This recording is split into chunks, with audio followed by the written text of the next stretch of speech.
വാസ്തവത്തിൽ കേരള നിയമസഭയിൽ ജനങ്ങളെ തെറ്റിദ്ധരിപ്പിക്കുന്ന തരത്തിൽ ഇതൊരു വലിയ അപകടമാണ് എന്നുള്ള ധാരണയുണ്ടാക്കുന്ന തരത്തിൽ നടക്കുന്ന പ്രചരണം, ആ പ്രചരണം അങ്ങേയറ്റം അപലപനീയമാണ്. മാത്രമല്ല, സംസ്ഥാന സർക്കാരുകൾക്ക് കൂടി സാമ്പത്തികമായിട്ടുള്ള ഉത്തരവാദിത്വം ഉണ്ടാകുന്നതോടുകൂടി പദ്ധതിയുടെ കാര്യക്ഷമത വർദ്ധിക്കും എന്നുള്ള വിലയിരുത്തലാണ് കേന്ദ്ര സർക്കാരിനുള്ളത്. ആ ലക്ഷ്യത്തോടു കൂടിയാണ് സംസ്ഥാന സർക്കാരിൻ്റെ കൂടി പങ്കാളിത്തം ഇതിൽ വിഭാവനം ചെയ്തിട്ടുള്ളത്. അതിനെതിരായിട്ട് നടക്കുന്ന ഈ തരത്തിലുള്ള തെറ്റിദ്ധാരണാജനകമായിട്ടുള്ള പ്രചരണങ്ങളുടെ പശ്ചാത്തലത്തിൽ ആ കാര്യം കൂടി സൂചിപ്പിക്കേണ്ടതാണ് എന്ന് തോന്നുന്നതുകൊണ്ടാണ് ഞാൻ ഈ കാര്യം പറഞ്ഞത്. അല്ല, ഞങ്ങളെ സംബന്ധിച്ചോളം ഞങ്ങൾ രണ്ടുപേരും പറഞ്ഞ രണ്ട് കാര്യങ്ങൾ, 2 പോയിന്റ്സ് പ്രധാനമായിട്ട് പറഞ്ഞു. ഒന്ന്, ഇന്ന് ധനകാര്യമന്ത്രി ഇവിടെ അവതരിപ്പിച്ച ധനബില്ല്, ആ ധനബിൽ നിയമസഭയ്ക്കുള്ള ഒരു സാങ്ക്ടിറ്റി, അതിനെ കാറ്റിൽ പറത്തുന്ന ഭരണഘടനാ തത്വങ്ങൾക്ക് ഒരു പ്രാധാന്യവും കൽപ്പിക്കാത്ത തരത്തിലാണ് ഈ നിയമം അവതരിപ്പിച്ചത്. കാരണം നിയമസഭയിലോ പാർലമെൻറ്റിലോ നിയമം അവതരിപ്പിച്ചതിന് ശേഷം എക്സിക്യൂട്ടീവ് ഫൈനൽ തീരുമാനമെടുക്കും എന്ന് പറയുമ്പോൾ അതിൻ്റെ അർത്ഥം എന്ന് വെച്ച് കഴിഞ്ഞാൽ എക്സിക്യൂട്ടീവ് ഈസ് സുപ്രീം എന്നാണ്.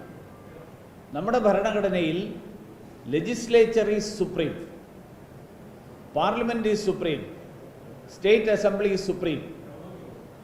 ഇതാണ് നമ്മുടെ ഭരണഘടനയുടെ അന്തസത്ത. Legislature is accountable to parliament, അല്ലെങ്കിൽ legislature is accountable to assembly, executive is accountable to assembly, executive is accountable to parliament. ഇതാണ് നമ്മുടെ അടിസ്ഥാന തത്വം. ആ അടിസ്ഥാന തത്വത്തെ തള്ളിക്കളഞ്ഞുകൊണ്ടാണ് ഇന്ന് ഈ നിയമം അവതരിപ്പിച്ചതിന് ശേഷം പറയാണ്, ഈ നിയമം അവതരിപ്പിച്ചു, പക്ഷേ ഞങ്ങൾ എന്നത്തേക്ക് നടപ്പിലാക്കും എന്നുള്ള കാര്യം പിന്നീട് ഒരു എക്സിക്യൂട്ടീവ് ഓർഡറിലൂടെ തീരുമാനമെടുക്കും. അങ്ങനെയാണെങ്കിൽ ഇന്ന് ബജറ്റിൽ അവതരിപ്പിച്ച് ഈ നികുതി നിർദ്ദേശങ്ങൾ പാസ്സാക്കേണ്ട എന്ത് ധൃതിയായിരുന്നു? അതിൻ്റെ പിന്നിലുള്ള അതിന് എന്താ ഇത്ര വലിയ അത്യാവശ്യം? ഇതിൻ്റെ പിന്നിലുള്ള തിടുക്കം എന്തായിരുന്നു? ആവശ്യമായിട്ടുള്ള ചർച്ചകളൊക്കെ നടത്തി എല്ലാം കഴിഞ്ഞിട്ട് നാളെ ഓർഡിനൻസ് ആയിട്ട് ഇറക്കാം, സഭ ചേരാത്ത സമയമാണെങ്കിൽ, അല്ലെങ്കിൽ അടുത്ത നിയമസഭാ സമ്മേളനത്തിൽ നിയമമാക്കിയ പോലെ. ഇങ്ങനെയൊരു പുതിയ വീര്യം കുറഞ്ഞ മദ്യം എന്നുള്ളത് അത് ഉൽപ്പാദിപ്പിക്കാനും അതിൻ്റെ പേരിൽ നികുതി പിരിക്കാനും ഒക്കെയുള്ള തീരുമാനം ഞങ്ങളുടേതാണ്, കേരളത്തിൻ്റെതാണ്. സംസ്ഥാനത്ത് ദക്ഷിണേന്ത്യയിലെയും രാജ്യത്തെയും മറ്റെല്ലാ സംസ്ഥാനങ്ങളെക്കാളും ഉയർന്ന നിരക്ക്. പ്രശ്നം അതല്ല. പോയിന്റ്, നിയമസഭയാണോ ഇത്തരത്തിലുള്ള ഈ ഇന്ന് നടന്നിട്ടുള്ള മുഴുവൻ ചർച്ചകൾ, ബജറ്റിൻ്റെ പൊതുചർച്ച നടക്കുന്നു, ഡിമാൻഡ് ഫോർ ഗ്രാൻഡ്സിൻ്റെ ചർച്ച നടക്കുന്നു, ഫിനാൻസ് ബില്ല് വരുന്നു, അപ്രോപ്രിയേഷൻ ബില്ല് വരുന്നു.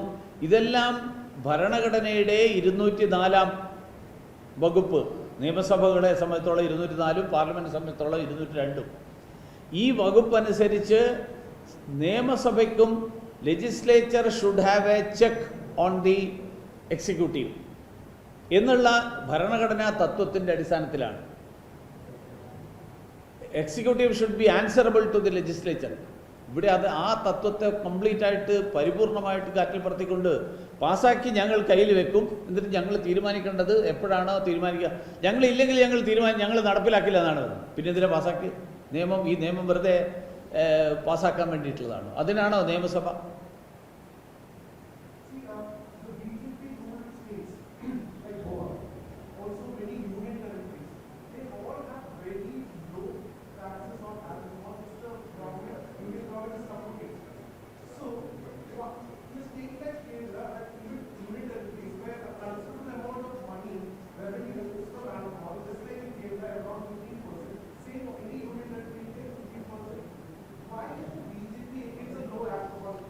ഞാൻ അതിൻ്റെ അല്ല പോയിന്റ്.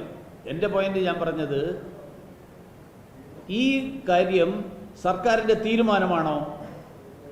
ആണെന്ന് പറയുന്നില്ല. സർക്കാർ തീരുമാനമെടുത്ത്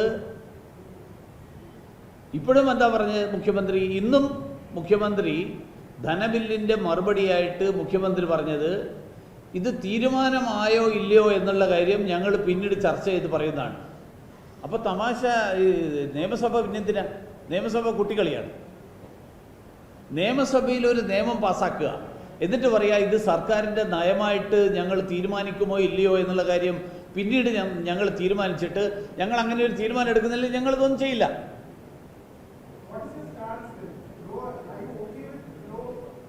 അല്ല, അത് വേറെ വിഷയം. ഇവിടുത്തെ പ്രശ്നം രണ്ട് ആംഗിളാണ്.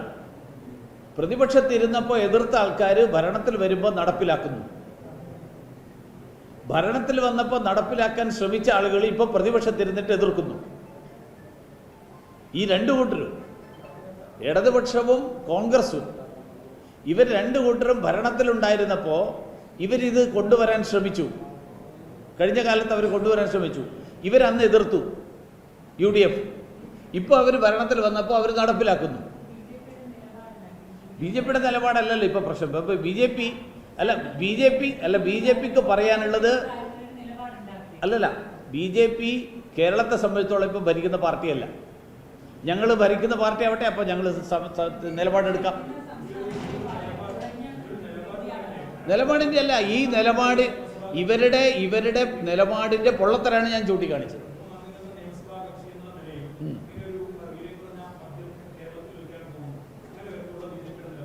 അതുകൊണ്ടല്ലേ പറഞ്ഞത് വിൽക്കാൻ പോകുന്നതും തീരുമാനമായിട്ടില്ല ഇപ്പോഴും.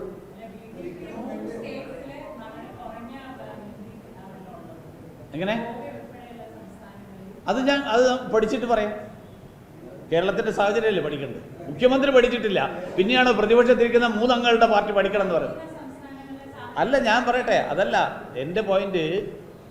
സംസ്ഥാനത്തിൻ്റെ ഭരണകക്ഷിക്ക് പഠിക്കാൻ സമയം കിട്ടിയിട്ടില്ല, മന്ത്രിസഭയ്ക്ക് പഠിക്കാൻ സമയം കിട്ടിയിട്ടില്ല, പ്രതിപക്ഷത്തിന് പഠിക്കാൻ സമയം കിട്ടിയിട്ടില്ല. നിങ്ങൾക്ക് എല്ലാവർക്കും വലിയ നിർബന്ധം 3 അംഗങ്ങളുടെ BJP പഠിച്ചിട്ട് അഭിപ്രായം പറയണം.